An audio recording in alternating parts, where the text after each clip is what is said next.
My parents gave my college fund to my brother to start his business. It crashed within 6 months. I joined the military and earned my education for free. Now I make 6 figures. My brother still asks me for money, and my parents still don't understand why I keep saying no.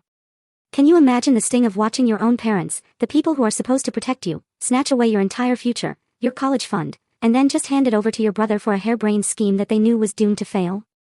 I'm talking about a betrayal so deep it carves a path you never saw coming, a path that ultimately led me to build a life they could only dream of, while they're left with nothing but regret. Buckle up, because this is my story. My name is Jake, and I'm 29. My brother, Brandon, is 32, and since the day he was born, he's been the family's golden child. You know the type, right? The one who could do no wrong, who got praise just for breathing. Me? I was basically the spare kid they kept around for manual labor and a good old guilt trip. We grew up in suburban Ohio. From the outside, our family looked completely normal. Dad worked middle management, Mom did bookkeeping, a solid middle-class setup, decent house, 2 cars that actually ran. But inside that house, man, it was a different story entirely. Brandon was the undisputed star. He played high school baseball, not even that well, maybe hitting .240 on a good season. But you would have thought he was heading straight to the majors, based on how my parents acted. They'd drive 3 hours to watch him sit on the bench during away games. Meanwhile, I was consistently making the honor roll, and my parents couldn't be bothered to show up for awards night because it conflicted with Brandon's practice schedule. When Brandon wanted guitar lessons, they bought him an $800 Gibson and paid for private instruction twice a week.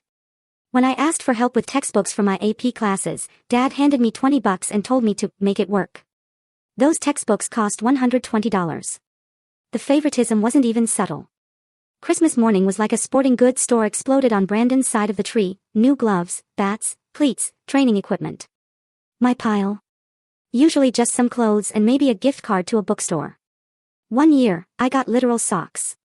Brandon got a complete home gym setup. My buddy Carlos lived next door and saw all of this firsthand. His parents were from Mexico, worked construction, but they treated their 3 kids equally. He'd come over and just shake his head, watching my parents fawn over Brandon's mediocrity while ignoring my actual accomplishments. "Man, your family's messed up," Carlos said to me one day when we were 15. Brandon had just gotten grounded for wrecking Mom's car while texting and driving, and his punishment was losing video game privileges for 1 week. I, on the other hand, had been late to dinner because I was at the library studying for finals, and I got grounded for 2 weeks. "It's whatever," I told Carlos, already resigned to my role as the background character in the Brandon show. "Nah, man. It's not whatever. This is not normal." Carlos was right. But what was I supposed to do about it? I was a kid, living in their house, eating their food, following their rules. All I could do was keep my head down and plan my escape. High school was more of the same. I joined ROTC junior year because it looked good for college applications, and honestly, the structure really appealed to me. Plus, the discipline and physical training gave me somewhere to channel all that frustration that wasn't punching holes in my bedroom wall. My ROTC instructor, Staff Sergeant Morrison, was this no-nonsense guy who'd done 20 years in the Army. He actually paid attention, noticed when we improved, called out effort and discipline. He was the first adult outside of my school teachers who treated me like I had real potential. "You thinking about service after graduation, Miller?" he asked me one day after I'd posted the fastest time on our obstacle course. "Maybe," I said, "depends on college stuff." He looked at me squarely. "Military could pay for that college, you know. And you'd get real-world experience most kids your age never see." That conversation stuck with me. A way to get an education, skills, and independence without relying on my parents. It sounded perfect, but I didn't have to make that decision yet. I was still hoping things would work out the traditional way.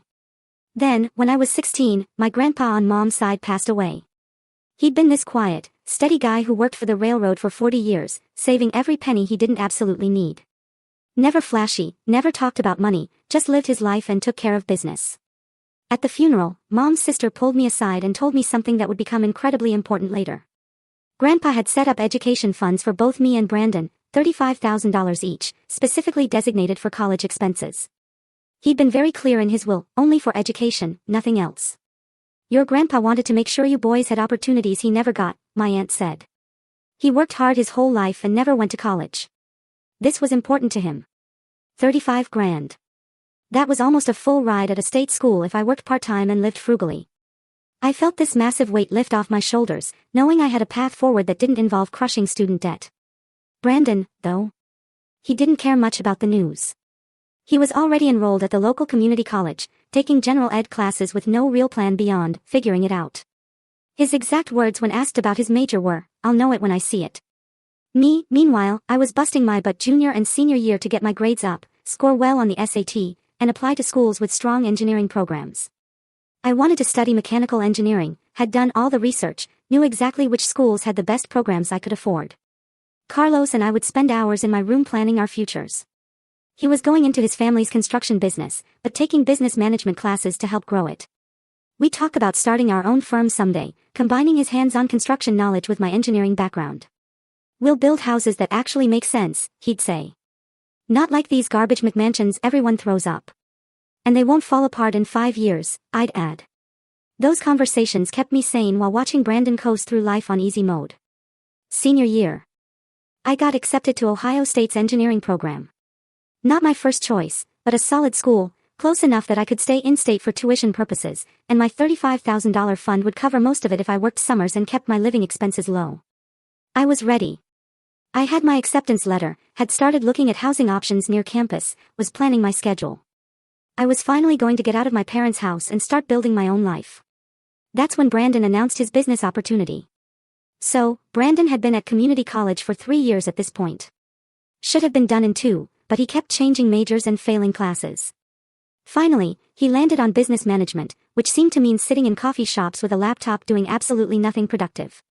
One Sunday dinner, he announced he was dropping out to start his own business. Mom and Dad looked at each other with these excited expressions, like he'd just announced he was running for president. "What kind of business?" Dad asked, already sold on whatever came next. "Sports memorabilia," Brandon said, beaming.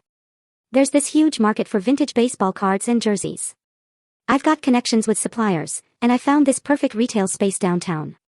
All I need is initial capital to get inventory and cover the first few months of rent." The retail space was a rundown storefront in a dying strip mall. The connections with suppliers were some guys he met on Facebook Marketplace. The huge market was him watching a few episodes of Pawn Stars and deciding he was an expert. But my parents ate it up like he'd just pitched them the next Amazon. "How much capital do we need?" Mom asked. Not, "What's your business plan?" or "Have you done market research?" Just straight to throwing money at it. "About 70 grand to start," Brandon said. 30 for initial inventory, 20 for rent and utilities for the first 6 months, and 20 for equipment, displays, and working capital. $70,000. I felt my stomach drop because I knew exactly what was coming. "We don't have that kind of cash liquid," Dad said, and I relaxed for exactly 3 seconds before he continued. "But we do have the education funds. If we combine both, that's exactly 70,000. The room went silent. I looked up from my plate and saw all 3 of them looking at me. "No," I said. "That's my college fund. Grandpa left it specifically for education." "Brandon's business is an education," Mom said, completely straight-faced. "Real-world experience is worth more than some classroom theory." "I'm enrolled at Ohio State," I shot back, my voice trembling with anger. "I start in 3 months. I need that money." Dad used his serious voice, the one that meant the discussion was over. "Brandon's opportunity is time-sensitive. The retail space won't wait. You can take a gap year and reapply next year, or look into student loans like everyone else. Everyone else doesn't have parents who steal their inheritance." Wrong thing to say. Dad's face went red, and he started with a lecture about respect and gratitude, how they'd raised me, put a roof over my head, fed me for 18 years. How I should be happy to help my brother succeed instead of being selfish. "This is a family investment," Mom added. "When Brandon's business takes off, everyone benefits. You'll get your college money back, plus extra." I looked at Brandon. He wouldn't meet my eyes. Just sat there letting them do his dirty work. "This is messed up," I said, standing up from the table. "Grandpa left that money for college. For me, not for Brandon's fantasy baseball card store." "Sit down," Dad commanded. "We're not finished." "Yeah, we are." I went to my room and called Carlos. He came over, and we sat in his truck in my driveway while I explained what just happened. "They can't do that," Carlos said, incredulous. "It's your money." "Technically, it's in a trust with them as executors until I'm 21, I explained. They can access it for educational purposes, which apparently now includes Brandon's business education. That's garbage, man. Yeah. We sat there for a while. Finally, Carlos asked what I was going to do. I don't know yet, I told him, but I'm not staying here to watch them burn my future for his stupid dream. Over the next 2 weeks, I watched my college plans disintegrate in real time. My parents transferred the entire $70,000 to Brandon's business account, Miller Sports Treasures LLC. The name alone should have been a red flag. Brandon signed a lease on the strip mall space, bought shelving and display cases, and started accumulating inventory from his connections. The inventory was a joke. Boxes and boxes of common baseball cards worth maybe 50 cents each. Some signed jerseys of players nobody remembered. A few vintage items that might have been worth something if they weren't in terrible condition. Carlos and I went by the store one Saturday while Brandon was setting up. The space was bigger than needed. The lighting was terrible. And the location was next to a vape shop and a tax preparation office. Not exactly high-foot traffic territory. This is going to fail, Carlos said quietly as we pretended to browse. Yep. Brandon was excited, though, practically bouncing around showing us his inventory.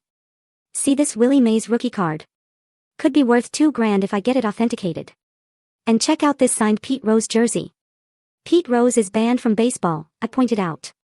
Makes it more valuable. Controversial stuff sells. He had no idea what he was doing. Zero business plan, no market research, no understanding of his customer base, just vibes and optimism. Meanwhile, I was making my own plans. Staff Sergeant Morrison had given me information about the military route months ago, and I'd filed it away as backup. Now, it was my primary option. I went to the recruiting office and talked to an Army recruiter about my options. With your ROTC background and test scores, you could go active duty and qualify for full education benefits, the recruiter explained. A 4-year commitment, and you'd have the GI Bill covering your entire degree, plus a housing stipend when you get out. 4 years seemed like forever when I was 18, but it was starting to look a lot better than watching my parents fund my brother's delusions while I took on crushing debt. What about officer candidate school? I asked. That's an option, too, he said. You need to do your enlisted time first, or get your degree first and go in as an officer. Up to you how you want to structure it. I took home a stack of brochures and information packets. That night, I sat down with a calculator and mapped out the scenarios. The traditional college route with student loans, 4 years of school, probably $60,000 plus in debt. Entry-level engineering job starting around $55,000. Spend a decade paying off loans while watching Brandon waste my inheritance. The military route, 4 years active duty. Use the time to mature and save money. Full education benefits after. No debt. Real-world leadership experience that employers actually valued. Plus, I'd have job skills and discipline most college grads lacked. The math wasn't even close. I told my parents I was enlisting instead of going to college. They looked relieved. One less thing to feel guilty about, probably. Brandon barely reacted, too focused on his store's grand opening. That's actually smart, Dad said. The military will straighten you out, teach you some responsibility. I bit my tongue. The irony of him talking about responsibility while funding Brandon's retail fantasy was rich. Carlos was supportive but worried. You sure about this, man? 4 years is a long time. 4 years goes by anyway, I said. Might as well spend it building something instead of watching them waste Grandpa's money. My last 2 months at home were tense. Brandon's store opened with a pathetic grand opening that attracted maybe 15 people, most of them friends and family obligated to show up. The first month of sales were abysmal, maybe $1,200 total revenue against $3,500 in fixed costs. But my parents kept insisting it just needed time to find its audience. Classic sunk cost fallacy in action. I shipped out to basic training in July, 2 months after Brandon opened his store. By the time I finished basic and got to my first duty station, Miller Sports Treasures was already circling the drain. Basic training was exactly what I needed. 10 weeks of structure, discipline, and clear expectations. When you did something right, you got acknowledged. When you screwed up, you got corrected and moved on. No favoritism, no golden children, just performance. I excelled at basic. Top of my class in physical fitness, near the top in marksmanship, earned expert on my rifle qualification. Carlos sent me letters every week with updates and increasingly bad news about Brandon's store. Nobody was shopping there. The business model was fundamentally broken. Sports memorabilia had moved online. Running a retail storefront for it was like opening a Blockbuster in 2023. After basic, I got sent to advanced individual training for heavy equipment operation and construction management. The mechanical engineering knowledge I taught myself in high school transferred perfectly. One instructor pulled me aside after a particularly good performance. "You've got a knack for this, Miller. The Army will pay for your degree, then you could come back as an officer. We always need good officers who understand construction." That conversation planted seeds. I'd initially viewed the military as a means to an end, but I was starting to see a real career path. Meanwhile, Brandon's store was in its death throes. 6 months after the grand opening, Miller's Sports Treasures closed permanently.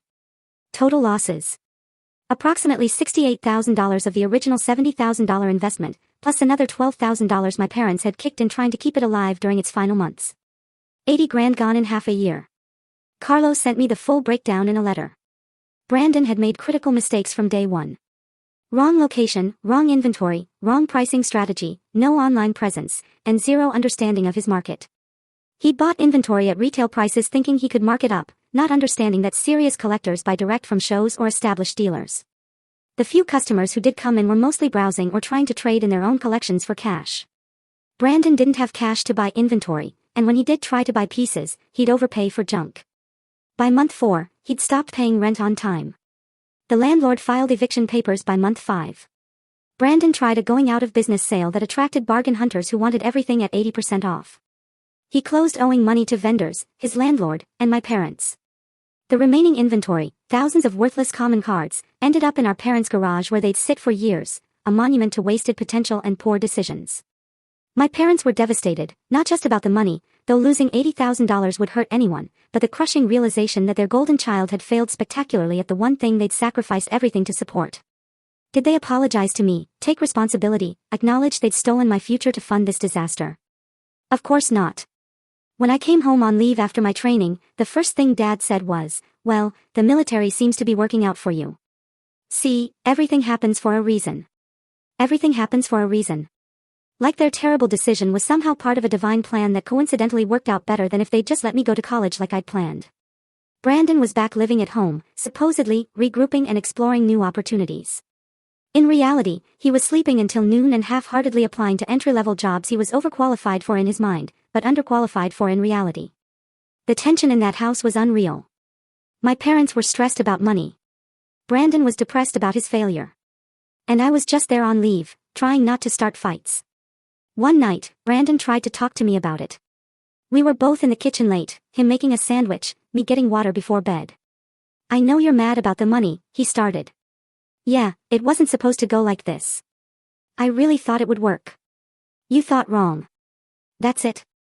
That's all you've got." I turned to face him. "What do you want me to say? That it's okay they gave away my college fund for your fantasy? That I'm not bothered watching you fail at something I told you wouldn't work? That I'm happy being in the Army instead of Ohio State because you needed to learn a very expensive lesson about reality?" He looked defensive. "Nobody forced you to join the military. That was your choice. My choice after you took my other options off the table. You could have taken loans like everyone else. Why should I take on debt because you wanted to play businessman with my inheritance?" He didn't have an answer for that. He just grabbed his sandwich and left. That conversation made it clear. Brandon didn't see himself as having done anything wrong. The business failed because of bad luck or market conditions, or anything except his incompetence and lack of preparation. And my sacrifice was just me being dramatic about something I would have survived anyway. My parents had the same attitude. They were sorry the business failed, sorry they'd lost money, sorry Brandon was struggling. But sorry they'd taken my college fund. Never came up. I went back to my duty station at Fort Leonard Wood and threw myself into work. I was done expecting anything from them. My first deployment came 18 months into my service. 6 months in Afghanistan working construction operations. We built schools, medical facilities, and roads. Hard work in a hostile environment, but meaningful. Every structure we built helped local communities function. One project was a school for kids who'd been learning in a damaged building with no roof. Seeing those kids walk into their new facility, I understood why people stayed in for 20 years. I got promoted to specialist ahead of schedule. Earned my air assault badge. Leadership noticed I could handle responsibility. My platoon sergeant called me in after a successful project. "Miller, you ever thought about OCS? The Army's got programs that'll send you to school while you're in. You finish your degree, come back as a lieutenant. That changed everything. I started researching green to gold. The Army would pay tuition. I'd keep getting paid and commission as an officer afterward. Everything my parents had tried to prevent by taking my college fund, I was achieving anyway. Meanwhile, Brandon's situation continued deteriorating. Carlos kept me updated. Brandon had burned through a series of jobs, retail sales, customer service, insurance sales. Couldn't keep any of them more than a few months. Either got fired for poor performance or quit because he wasn't being utilized properly. My parents were supporting him financially. They'd taken out a home equity line of credit to cover some of their losses from the business and were now using it to float Brandon while he found his footing. Classic sunk cost fallacy on steroids. They'd already lost $80,000 on his business dream. Now they were going into debt to keep him from having to face reality. At the same time, they'd send me occasional emails asking how things were going. Surface level stuff, nothing meaningful. They'd mention how proud they were that I was making something of myself in the Army, like they had anything to do with it. Never an apology, though. Never acknowledgement of what they'd taken from me. 3 years into my service, I got accepted into a degree completion program. The Army sent me to Kansas State to finish my mechanical engineering degree while staying on active duty. It was everything I'd wanted at 18, just earned the hard way. I excelled because I actually wanted to be there. Every lecture, every problem set, was something I'd chosen and earned. My GPA was 3.7. More importantly, I understood the practical applications. When professors discussed structural loads, I could relate it to real projects I'd worked on. I graduated in December, commissioned as a second lieutenant in January, and got assigned to Fort Bragg as a platoon leader in an engineer battalion. Now I was leading 40 soldiers, responsible for planning, budgeting, and coordinating complex projects. My starting salary: $58,000 base pay, plus housing allowance and benefits. Not six figures yet, but definitely heading there. Meanwhile, Brandon had moved back home permanently after losing another job. 32 years old, living in his childhood bedroom, working part-time at a sporting goods store. That's when Brandon started asking me for money. The first loan request came via text about 4 months after I commissioned. "Hey man, in a tough spot. Could you spot me $500 until I get back on my feet? I'll pay you back next month." $500. Not a huge amount, but significant enough that I knew exactly what was happening. This wasn't about $500. This was about establishing a pattern. I thought about it for about 30 seconds before replying, "No. Not, times are tight for me, too. Just, no." He tried guilt. "Seriously? I'm your brother." "Me? You're the brother who wasted $70,000 that was supposed to be my college fund. Figure it out." "That again. I thought you were over that." "Me? I'll never be over that." The answer is no. He didn't respond after that. But 2 weeks later, Mom called. "Jake, your brother needs help. He's having trouble making rent and could really use some assistance from family." "He lives with you," I pointed out. "He doesn't pay rent. He needs to build some savings so he can move out. Just a small loan to help him get started." "No. Jake, don't be petty. He's your brother. We help family. We help family. Where was that energy when you took my college fund?"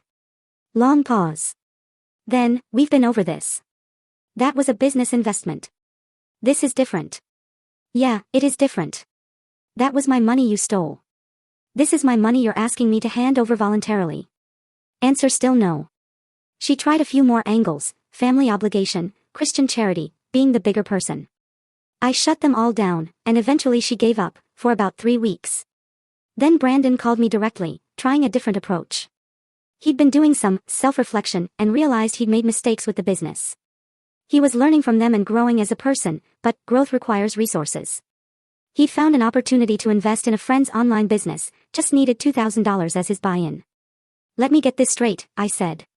"You want me to fund another business venture after the last one burned through 80 grand in 6 months? This is different. This is online. Way lower overhead. My friend knows what he's doing. Your friend is probably exactly as clueless as you were. Why are you being like this? I'm trying to rebuild my life. Rebuild it with your own money. I'm not your bank.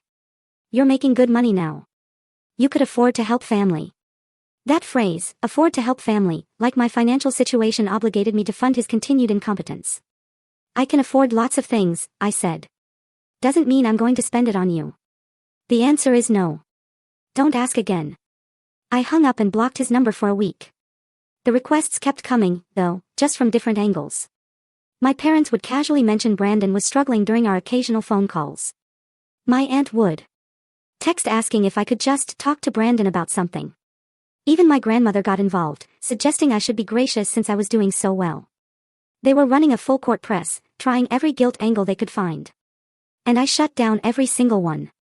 Because here's what they didn't understand. I wasn't refusing to help Brandon out of pure spite. I was refusing because helping him would enable the exact same patterns that got him into this mess. Brandon had never faced real consequences for anything in his life. Failed business, parents bail him out. Lost jobs, parents cover his living expenses. No savings, parents provide housing and food. Why would he change when everyone kept cushioning his failures? My refusal wasn't about the money. It was about refusing to participate in their dysfunction any longer. I made captain at 27, 2 years ahead of the normal timeline. Thanks to strong performance evaluations and successful mission completion, my annual salary with allowances hit $82,000. I was commanding a company of 150 soldiers, managing multi-million-dollar equipment and complex construction projects. We built bridges, cleared obstacles, conducted route clearance operations. Real work with real impact. One project involved building a bridge to replace one destroyed by flooding. A 3-week project, tight timeline, had to be done right because lives depended on it. We finished it 2 days early and under budget. The community threw us a small ceremony, thanking us for reconnecting their town. That kind of meaningful work is what kept me engaged. I could have gotten out after my initial commitment and taken a civilian job. Several classmates from Kansas State had gone into engineering firms and were making good money, but I was building things that mattered while leading people and getting paid well to do it. Meanwhile, Brandon had finally moved out of my parents' house into a basement apartment that my parents co-signed for and were helping pay rent on. He was working full-time at a warehouse now, which was progress, but still living beyond his means and still making terrible financial decisions. He'd bought a new car on credit despite having a terrible credit history. The interest rate was probably criminal. He'd also gotten into sports betting, convinced he'd developed a system that would make him money. Spoiler alert, his system didn't work. He was probably down several thousand before he finally stopped, and that's being conservative. My parents were still supporting him financially, though they'd gotten better at hiding it. During one visit home, I noticed they'd downsized to a smaller house. They claimed they wanted something more manageable. Reality was, they'd lost too much equity in the old place and needed to sell before the market tanked further. Dad retired at 63 instead of 65 like he'd planned, but his pension was smaller than expected because he'd borrowed against it during Brandon's business crisis. Mom was still working at 61, picking up extra bookkeeping clients to supplement their retirement income. They'd mortgaged their retirement to fund Brandon's failures, and he was still asking them for money. During one visit home, I brought my girlfriend, Rebecca, a nurse at Fort Bragg. We went to dinner with my parents and Brandon. It was tense. Brandon showed up late and immediately started talking about a new business idea, a meal prep service for fitness enthusiasts. Only $15,000 to get started. And where's that coming from? I asked, my voice flat. He looked uncomfortable. Talking to potential investors. Translation, asking my parents for more money. Before you talk to any investors, maybe learn from your last business. Do actual market research. Write a business plan. I know what I'm doing this time. You said that last time. Right before you burned through $70,000. Mom jumped in. That's not fair. Brandon learned from that experience. Rebecca asked what happened with the first business. I gave her the real version, how my parents took my entire college fund for Brandon's store that failed in 6 months. Rebecca's expression went from confused to horrified. Your college fund. The silence was deafening. In the car, Rebecca said, your family is insane, and you're never giving them money. Never. Good. Because I would have had serious concerns about your judgment. That's when I knew Rebecca was the one. I made major at 30. Top 5% promotion rate. My salary jumped to $115,000 total compensation, 6 figures. I was commanding battalion-level projects with million-dollar budgets. The Army had sent me to advanced training, all of it paid for. Rebecca and I got engaged. Life was really good. Then Brandon's situation imploded. He'd gone ahead with the meal prep business using a predatory lender. $15,000 at 40% interest. The business lasted 3 months. Now he was being sued for $22,000. Wages garnished, car repossessed, evicted. At 30, Brandon was moving back to my parents' house. They called asking for help. We need a family loan. $25,000 to settle the lawsuit. We'll pay you back with interest. With what money? You're both retired and took a second mortgage for Brandon's first disaster. They tried every guilt angle. I shut them all down. Finally, I said what I'd been holding back. You took my college fund, gave it to Brandon for a business that obviously would fail. Never apologized. Never acknowledged what you did. Now you want 25 grand to bail him out again. After everything, you can't understand why my answer is no. That's the problem. You've never held Brandon accountable, so he's never learned accountability. And you've never acknowledged what you did to me. Silence. So that's it. You're turning your back on family. You turned your back on me when I was 18. I'm just returning the favor. I hung up. Rebecca and I got married 6 months later. Small ceremony at Fort Bragg's chapel. Mostly military friends and her family. Carlos flew in from Ohio and was my best man. None of my immediate family attended. They were invited. I'd sent invitations more out of obligation than expectation. They RSVP'd saying they couldn't make it due to financial constraints and prior commitments. Brandon specifically told my aunt he wasn't coming because Jake's been disrespectful to the family. I wasn't bothered. Rebecca's family more than made up for it. Her parents, siblings, aunts, and uncles. They welcomed me completely. Her dad pulled me aside during the reception and said, "You're a good man. Our family's lucky to have you." That's what family should feel like. Carlos gave a speech at the reception about our friendship spanning 15 years through all the chaos and changes. He kept it light and funny, but ended with, "Jake's the most loyal person I know. Not blindly loyal. That's stupidity. But loyal to people who deserve it and to principles that matter. If he's loyal to you, you're lucky. And if you lose that loyalty, you probably earned it." Everyone clapped. Rebecca squeezed my hand. I was exactly where I belonged. My career continued progressing. I made lieutenant colonel at 33. Extremely rare. Top 1% of officers. My salary hit $130,000 plus allowances. We bought a house off post. Started a family. Rebecca got pregnant with our first kid. I'd built everything I wanted. Good career, financial security, healthy marriage, promising future. All of it earned through my own work.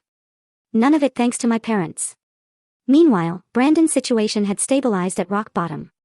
He'd filed bankruptcy, settled the lawsuit for pennies on the dollar, and found stable work as a warehouse supervisor, making about $42,000 annually.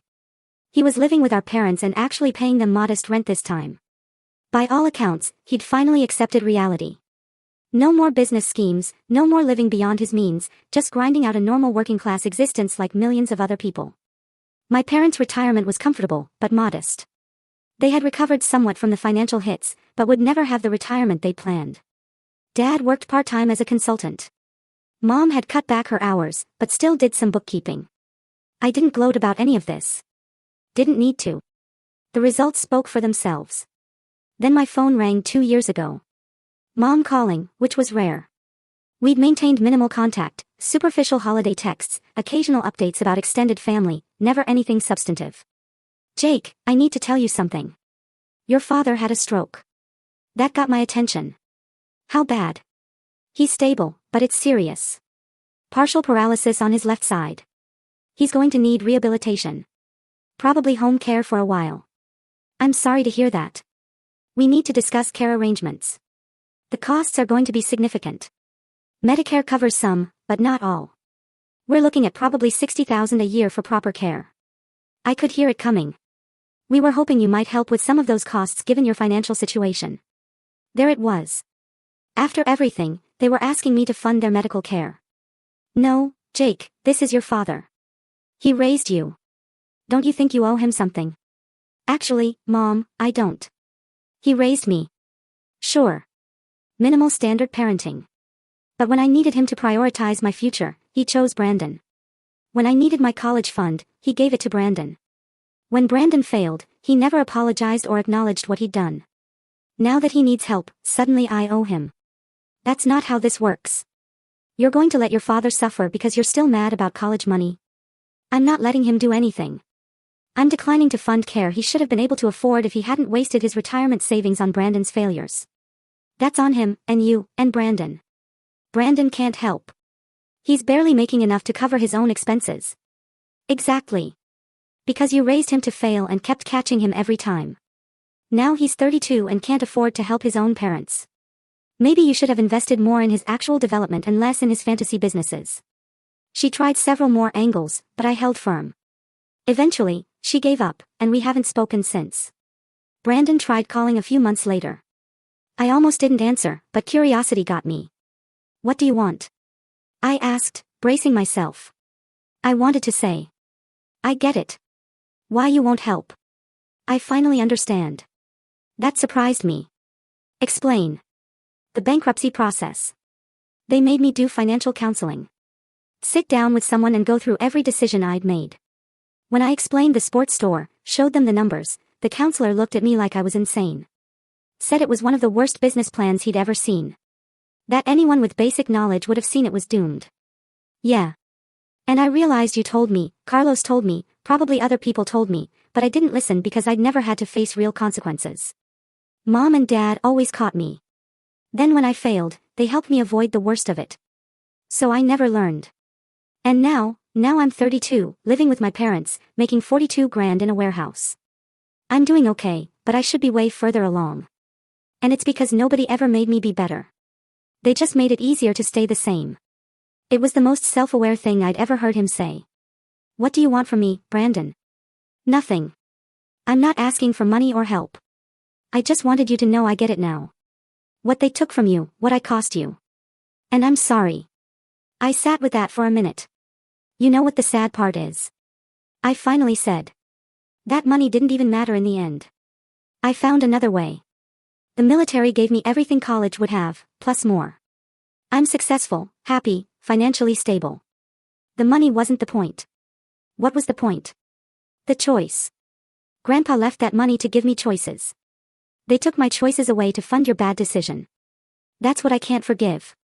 Not the money. The theft of my options. I understand. Do you need anything? I asked, surprising myself.